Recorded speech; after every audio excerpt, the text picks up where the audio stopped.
we're here again with Doctor's Corners, and we're talking to Chanel at Tripod Fertility, and she is going to give us the quick bro-crow about third party and everything she does over there. So we're going to kind of start off with hello, Chanel. Hello, thank you for having me. You are welcome. Can you tell us basically what the third party process is when you get a referral?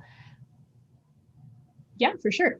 So I typically get a referral from agencies, and sometimes it's intended parents who already have embryos, or they might need an an egg donor, or a surrogate, and they are just at the beginning of the process. So it really depends on where they're starting off from. But my initial step is usually to get them in to see the doctor, because when they meet with the doctor, that's when they're going to develop the plan of care and figure out what really needs to happen for them to make their family.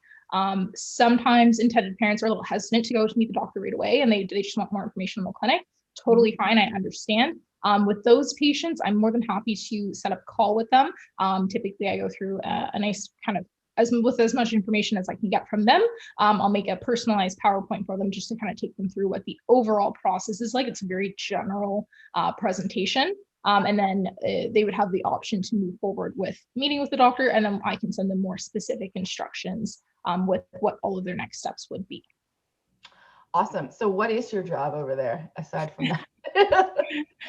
I wear a lot of hats. I think one of the biggest roles that I take on as a third-party coordinator is patient education.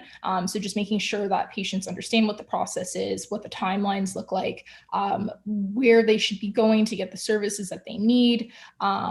I also do most of the appointment bookings to ensure that any regulations are met. So we have two main ones, the Assisted Human Reproduction Act and the Health Canada Safety Regulations of sperm and ova. So I just essentially make sure that the charts are prepared and all of the requirements are met before either an egg retrieval or a transfer to a surrogate occurs. And with that, that all bases are covered and everyone is comfortable moving forward. So your position is kind of you're at the beginning of the journey and you kind of educate them in terms of all that stuff, and then you sort of pass them along to the medical team after the fact. Correct. So I communicate a lot with the doctors, the nurses. The nurses really take over when we're booking the cycles to move forward with everything, whereas I do all of the prep kind of beforehand. So I'm just making sure that we're clear before we even get into the medical aspect, and that we're not going to run into any issues that will delay a cycle that are unnecessary. For sure. So how do you and the rest of the team sort of make this process smooth for everybody involved? Where does everybody else kind of come into play? Yeah, so for sure, with making it smooth for everyone, communication is key. I probably have a unique role within the clinic where I communicate a lot with external companies and businesses, and just making sure that we're on the same page with the donor or surrogate agencies, that the doctors know what they need to do for their next steps, that the nurses know that everything is clear in the chart so that they can proceed with booking, and they don't have to worry about meeting a 30-day requirement. So it's a lot of communicating back and forth. We do diligent charting, of course, that's just standard medical practice, but always making sure that we're referring back to that and that everyone is on the same page. Awesome. So we do, just to talk a little bit more about our process when we do bi-weekly meetings, so that we can find out where everybody's at.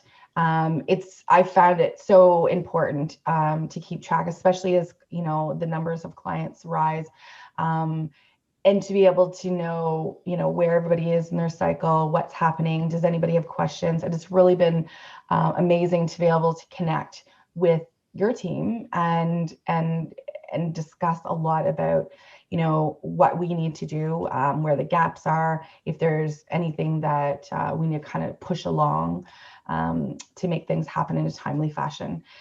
So the bi-weekly check-ins are a fantastic idea that we do together. So all right, awesome. Well, thank you for kind of giving me the rundown on that, and we love working with you guys. So thanks so much for joining us today.